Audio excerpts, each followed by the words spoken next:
जय हिंद, नमस्कार साथियों। मेरा नाम कपिल है और आज के सेशन में हम बात करेंगे सु-57 स्टेल्थ फाइटर जेट के बारे में। क्योंकि जो इंडिया उसको बहुत ही अर्जेंटली जो नीड है वो एक स्टेल्थ फाइटर जेट की है, जिसमें आप जो फायर पोस्ट है इसका आर्टिकल देख सकते हैं, जिसमें बताया गया है कि जो इंडिया ऐसे अर्जेंटली नीड है रसिया सु-57 टू मेंटेनेंस एयर डोमिनेंस। यानी कि इस पूरे आर्टिकल में बताया गया है कि अगर इंडिया को अपना जो एयर डोमिनेंस है उसको मेंटेन रखना है तो इसके लिए इंडिया को भी वर्तमान में जो सु-57 स्टेल्थ फाइटर जेट है रसिया का उसको बाय करने की अर्जेंटली नीड है।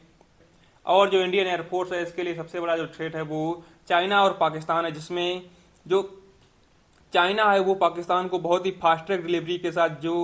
J-35A फाइटर जेट है वो 50% डिस्काउंट के साथ पाकिस्तान को दे रहा है। और इसमें जो चाइना है उसने पाकिस्तान को जो इस फाइटर जेट देने के लिए जो पेमेंट मेथड है वो भी बहुत ज़्यादा इजी रखा हुआ है। यानी कि एक प्रकार से जो चाइना है वो पाकिस्तान को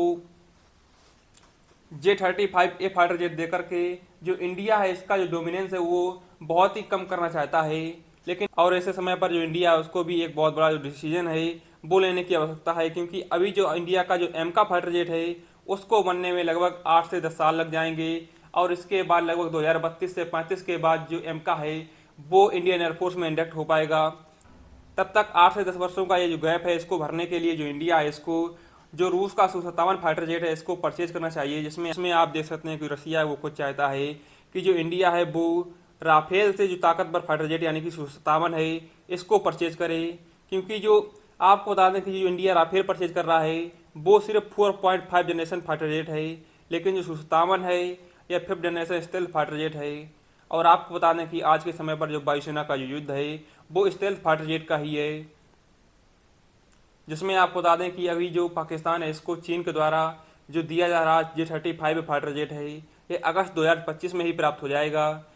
वहीं आपको इस पूरी डेवलपमेंट में सबसे बड़ी जो गलती इंडिया की ये है कि जब 2022 में एरो इंडिया शो हुआ था उस समय जो रसिया है उसने अपना जो सु-75 चेकमेट फाइटर जेट है वो इंडिया में बेंगलुरु में पेश किया था, जिसमें जो रूस है उसने कहा था कि हम जो ये फाइटर जेट है इसको इंडिया में ही बनाने को तैयार हैं। लेकिन जो इंडिया है उसकी तरफ से कोई भी रिप्लाई नहीं आया था। जिसमें आप देख सकते हैं कि यह सु-57 है और यह सु-75 चेकमेट है। जिसमें इन दोनों फाइटर जेट में डिफरेंस की बात करें तो जो सु-57 फाइटर जेट है यह डबल इंजन फाइटर जेट है और जो सु-75 चेकमेट है यह एक सिंगल इंजन फाइटर जेट है। यानी कि आप समझ सकते हैं कि जिस प्रकार से अमेरिका के पास F-22 Raptor dual engine fighter jet है और जो F-35 है वो सिंगल इंजन फाइटर जेट है, उसी प्रकार से जो रसिया है वो भी अपना सु-75 चेकमेट डेवलप कर रहा है जो कि एक सिंगल इंजन फाइटर जेट होगा और यह भी स्टेल्थ टेक्नोलॉजी से लैस होगा। और इसकी जो पेशकश है वो रसिया ने पहले ही इंडिया को की थी, लेकिन इंडिया की तरफ से कोई भी इसका रिप्लाई रूस को नहीं दिया गया था। और जिसमें इस फाइटर जेट की जो टेक्नोलॉजी है इसको ट्रांसफ़र करने को लेकर के जो रूस है वो तैयार हो गया था, लेकिन फिर भी जो इंडिया है उसकी तरफ से कोई भी रिस्पॉन्स नहीं आया था।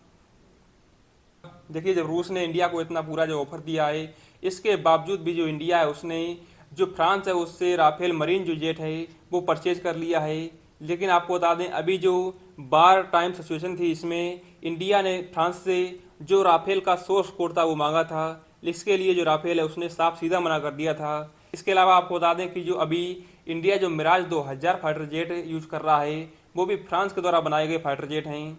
और इसका भी जो सोर्स कोड है वो फ्रांस ने इंडिया को नहीं दिया है।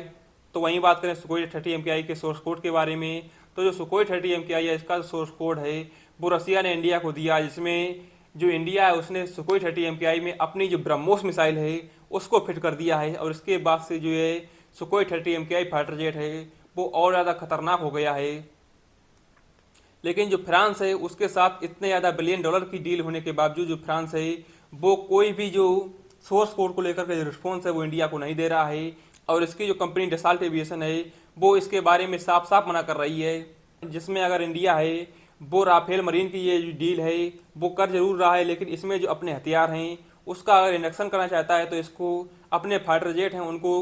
फ्रांस ही भेजना पड़ेगा। लेकिन रूस की तरफ से यह घोषणा की गई है कि अगर इंडिया सु-57 फाइटर जेट को परचेज करता है तो इसका जो प्रोडक्शन है वो हम खुद इंडिया में करेंगे। जिस प्रकार से सुकोई 30 MKI का प्रोडक्शन हमने इंडिया में किया है और उसी यूनिट में इसका प्रोडक्शन किया जाएगा। और यहाँ तक कि जो रूस है उसने इस फाइटर जेट की टेक्नोलॉजी है इसको ट्रांसफ़र करने की भी बात कर दी है। और इसी वजह से जो इंडिया है वो राफेल की जो मरीन जेट की डील है इसको कैंसिल करने का विचार कर रहा है और जो Su-57 फाइटर जेट की नई डील है वो रसिया के साथ करने जा रहा है, जिसमें आपको बता दें कि जो दो दुनिया के सबसे खतरनाक फाइटर जेट है यानी कि जो F-35 और जो Su-57 है, ये दोनों अलग अलग देशों के यानी कि रूस और अमेरिका के हैं, जिसमें जो अमेरिका है वो कभी नहीं चाहता था कि हमारा जो F-35 फाइटर जेट है वो कभी Su-57 के सामने हो। लेकिन फिर भी जो इंडिया का जो बाजार है इसको देखते हुए जो अमेरिका और जो रूस है उन दोनों ही देशों ने अपने जो फाइटर जेट हैं उनको आमने सामने रख करके खड़ा कर दिया, जिसमें अभी 2025 की शुरुआत में जो एरो इंडिया शो हुआ था इसमें दोनों ही देशों ने अपने इन दोनों फाइटर जेट को पेश किया था, जिसमें दोनों देश चाहते थे कि जो इंडिया है वो हमारा फाइटर जेट परचेज करे। लेकिन आपको बता दें कि जो Su-57 है वो F-35 से आधी कॉस्ट का फाइटर जेट है, लेकिन इसकी जो मेंटेनेंस कॉस्ट है F-35 की वो भी बहुत ज़्यादा है और जो Su-57 है इसकी जो मेंटेनेंस कॉस्ट है वो F-35 से बहुत ही कम है। इसी